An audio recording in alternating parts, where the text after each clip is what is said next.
So, in this series of devotionals that I'm offering to you, my hope is that the Lord's Prayer would become a pattern for your own personal time of prayer, and that it would tutor your prayer. You would pray more in line with the very specific way that Jesus told his disciples on two different occasions to pray. So that's my hope. And what I'd like to do is just give you an illustration here of the whole prayer and how you can pray the whole prayer. Years ago, I was teaching teaching the Lord's Prayer to a congregation at a camp that they were having, an outside camp. And Sunday morning, I went. They were all gathered around the campfire. It was a wonderful time. And I said, picture the words of the Lord's Prayer on a computer screen. Now, take a word, select a word. For example, kingdom. Now, underline that word and put it in blue font. And what does that mean? Well, that means that it's become a hyperlink.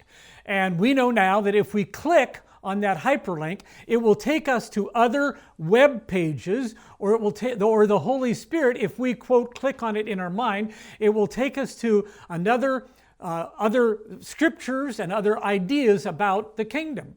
And I would encourage you to when you pray, do that. So take a look right now at this PowerPoint slide that I made.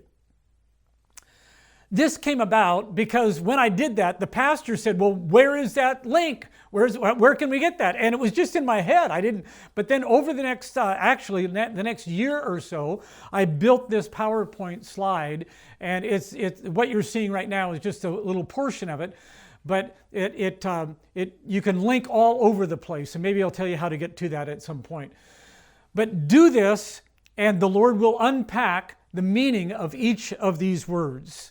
So let's take the first line. Our Father in heaven, let your name be holy. Our Father in heaven. You know, when Jesus prayed, almost every time he prayed, he always addressed God as his Father. And then when he tells us how to pray, he says, I want you to address God in the same way that I address God. What a privilege! What an opportunity we have that Jesus invites us to express the same kind of relationship with the Father that he in fact has. Now, Jesus could have said, when you address God, here's what you're supposed to do. Bow down low. Recognize that he is the Holy One of Israel. Recognize that he is the Creator. It was with the breath of his mouth. And everything came into being. When you come into his presence, you bow low and you acknowledge that he is holy, that he is your Creator. But he didn't say that.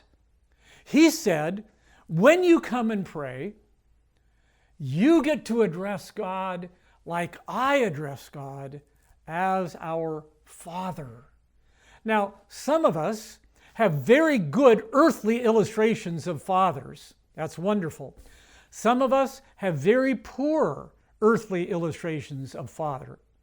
But whether it's by comparison, what our Father and what the Father is like, or contrast what our Father is not and the Father is, whether it's by comparison or contrast, all of us have innate in us, built into us, we all have an idea of what a father is supposed to be.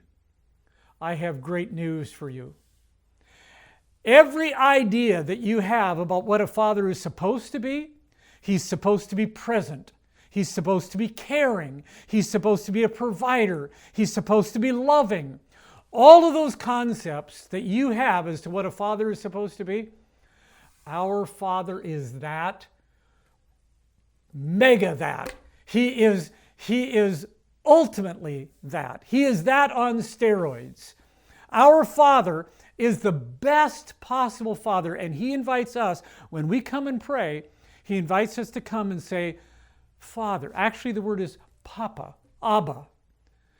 When you pray, come to the Lord knowing that you can address him as Papa.